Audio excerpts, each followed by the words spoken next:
বাঙালিদের প্রিয় হচ্ছে পেঁয়াজ আলু পোস্ত। আর পেঁয়াজ আলু পোস্ত তো অনেক রকমভাবে খেয়েছো, তো দেখো এরকমভাবে কেমন লাগে। চলো দেখো কিভাবে করছি।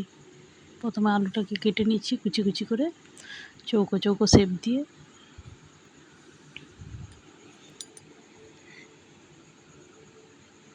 এই যে দেখো আলুগুলোকে কেটে নিচ্ছি।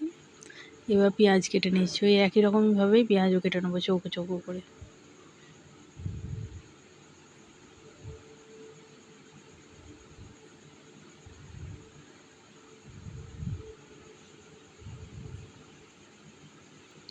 এরকম করে আমি বড় বড় দুটো পেঁয়াজ দিয়ে দেবো।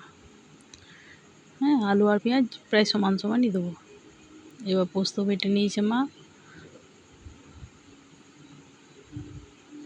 এবার কড়াইয়ে সর্ষের তেল দেবো। পোস্তর জন্য সবসময় সর্ষের তেল দিয়েই পোস্তটা ভালো হয়। এবার তোমার কালো জিরে হয় না, কালো জিরে আর গোটা শুকনো লঙ্কা ফোড়ন দিয়ে আলুটাকে ভেজে নেবো প্রথমে নুন হলুদ দিয়ে। আলুটাকে বেশ ভালো করে লাল করে ভেজে নিতে হবে। নিয়ে ভেজে তুলে রাখবো।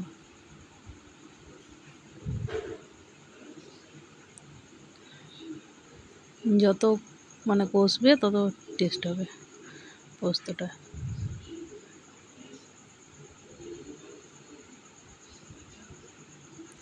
এবার যে তেল ছিল সেই তেলের মধ্যে পেঁয়াজ দিয়ে দিলাম। এই পেঁয়াজটাকেও লাল করে ভাজতে হবে। ভালো করে না ভাজলে কাঁচা কাঁচা মতো লাগবে। এরকমভাবে একবার বাড়িতে বানিয়ে দেখো, খুব সুন্দর লাগবে। এই পোস্তটা দিয়ে দিলাম।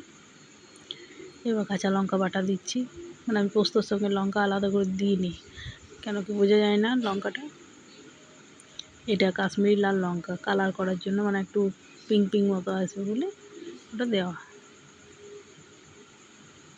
দেখতে বেশ ভালো লাগবে বলে। যখন দেখো পোস্তটা ভালো করে কষিয়ে তেল ছেড়েছে তখন আলুটা দেবে। এরকমভাবে করো, দেখো গরম ভাতে হেভি লাগবে খেতে। ডাল ভাত পোস্তই দারুণ লাগবে। আর যদি ভালো লাগে তো চ্যানেলটাকে লাইক সাবস্ক্রাইব শেয়ার করো, বেল আইকন বাটনটাকে টিপো। আর করো, কমেন্ট বক্সে জানিও এরকম করে বানানোর পর কেমন হয়েছে। তোমরা একবার বাড়িতে বানাও, জানাবে যে কেমন হয়েছে। এই যে দেখো বারবার ঢাকা দিয়ে একটু জল দিয়ে দিলাম, বারবার ঢাকা দিয়ে দিয়ে কষি সেদ্ধ করছি। এবার উপর থেকে একটু সর্ষের তেল ছড়িয়ে আবার কিছুক্ষণ কষিয়ে নেবো, তাহলে রেডি হয়ে যাবে পোস্তটা। যখন একটু শুকনো শুকনো হয়ে আসবে তখন নামাবো। এই যে দেখো পোস্তটা আমার রেডি হয়ে গেছে। দেখতেও কেমন হয়েছে বলো, আর খেতেও খুব সুন্দর হয়েছিল।